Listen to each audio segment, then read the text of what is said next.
everyone, Linda here again with you from Gunnut Lane Jewellery.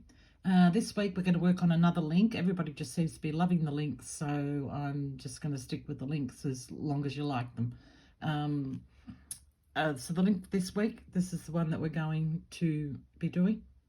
So if you're interested in learning how to make that link, then I'll just grab my supplies together and we'll get going. So see you in the video.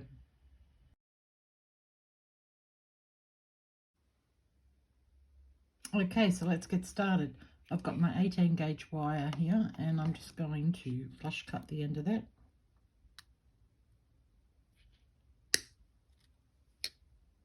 And I'm going to measure off,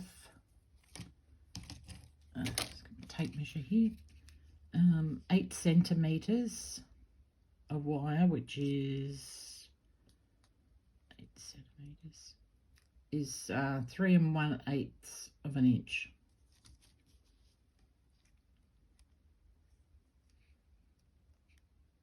I'll just come down there, cut that wire. Now if you're making more than one, you'd obviously measure it off against this one here. I should have given that a straighten before I cut it, but just give it a bit of a straighten now.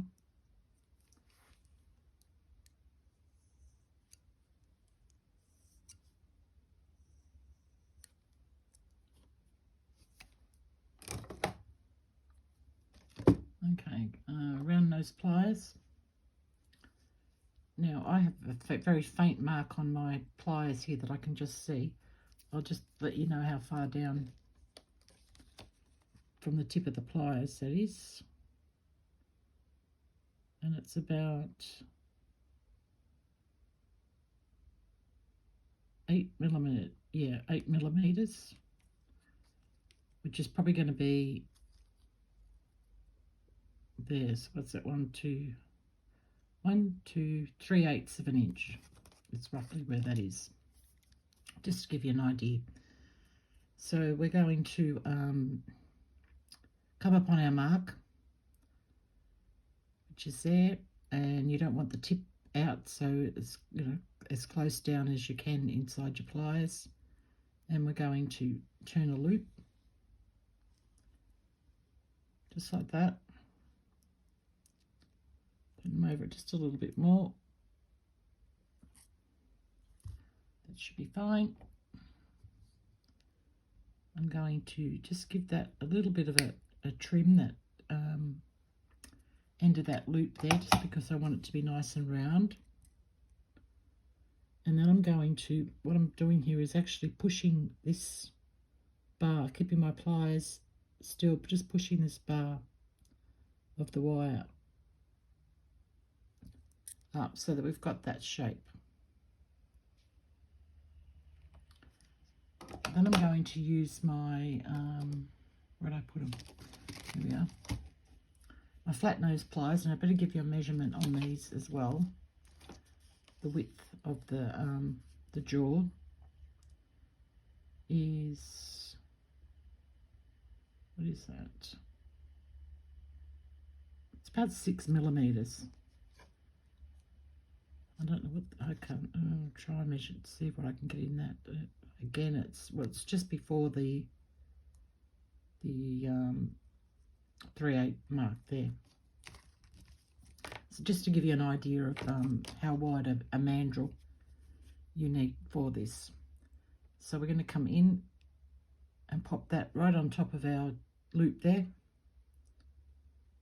And I've got those in the wrong way. I want them that way, like that. Sorry. It's still on top of the loop. And we're just going to give that a slight bend, like that. Actually, I came in the wrong way again. Linda, what are you doing? Straighten that up. We're coming in this way, sorry. So we're holding like that, still on top of our loop, and we've got our pliers that way. And now we're going to give it just a slight bend. It's got to be something to do with the camera. Every time I get on camera, I just can't get things coordinated. Okay, now we're coming in with our round nose pliers again, and I'm coming all the way up to the end, not into the square part, just to the end of the pliers there. And we're going to bend our wire over and bring it straight down like that. And I didn't get that very straight at all, so I'm just going to straighten that up now.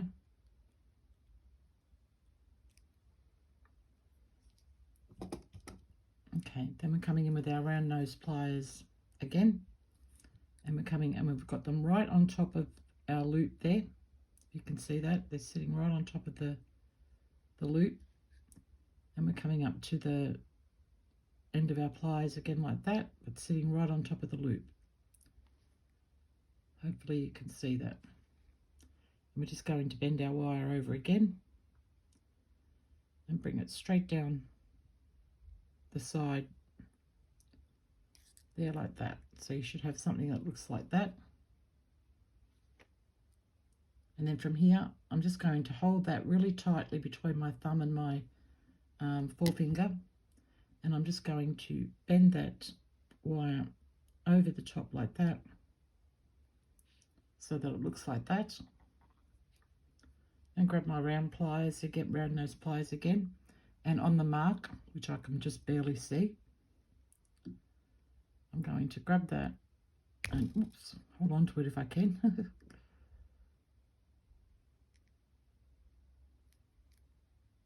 Oh, come on, Linda, get it. And bend it over.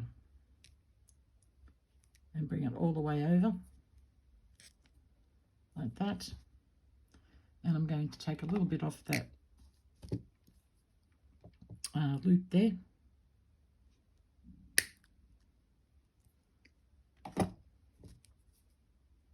And that's just because I want to align it. And also make it a nice round loop, so that we've got that. Possibly even bring that in just a little bit more. I just want it to be centered. I'm going to take just a little bit more off.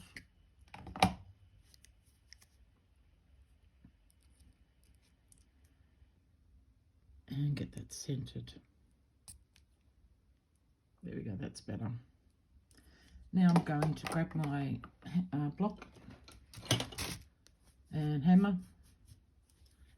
And if you don't like this noise, just block your ears or turn your volume down or something. I'm going to give it a pound with my rubber hammer first.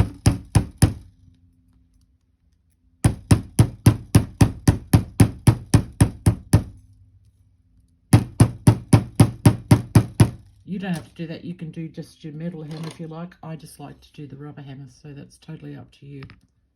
And then I'm coming in with my hammer. And I'm just going to give that hammer all over, including the loop up the top.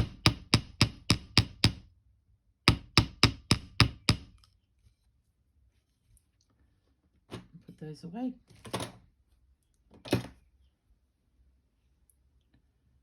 Now, if you want to do any adjusting here, mine's not too bad. Excuse me. But I just want to pull this loop over a little bit more, center it just a bit, so that I've got that shape. And the two loops are basically sitting underneath each other. So that's a really simple chain link for you. And I'll just give you some ideas on putting those together. So this is it put together with just using, I've used just 2 jump rings there. You don't have to, you can just use one. I just like the look of the 2 jump rings together, if you can see that there. And from here I would just add, like that's enough on a chain for me. I would just add chain or beaded chain, you know, whatever. And then on the opposite side, I would just do, say, about 3 on the other side of the chain, and then just have the chain going either way, if you know what it, you know, if you get what I mean. So that's the chain put together like that. And we've got this one here where I've used a couple of bones. So I've got 3 in the middle, a bone and a single one down here, and then the same up the top. And again, you can add whatever you want, beaded chain, normal chain. You could add another bone on either end and then some more chain.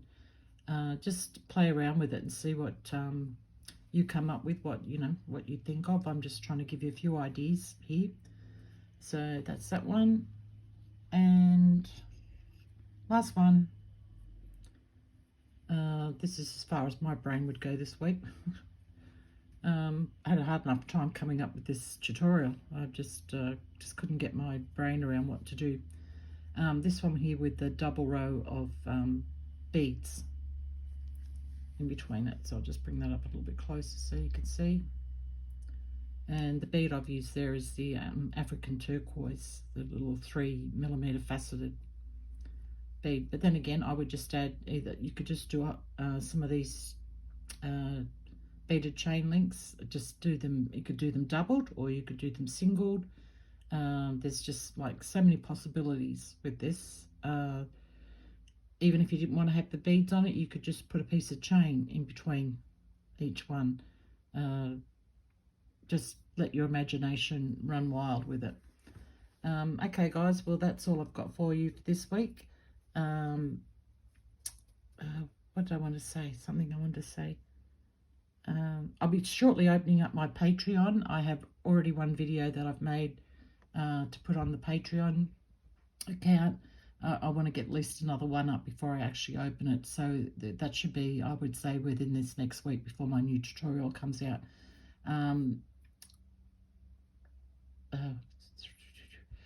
In next tutorial, I will put the link down the bottom for the Patreon if you're interested in joining up for that. It's not going to be expensive. I haven't quite worked the price out yet. I'm trying to work it out.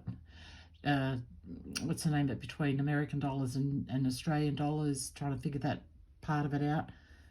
That's always a bugbear, hard thing to do. All right guys, sorry, I'm just rambling on here.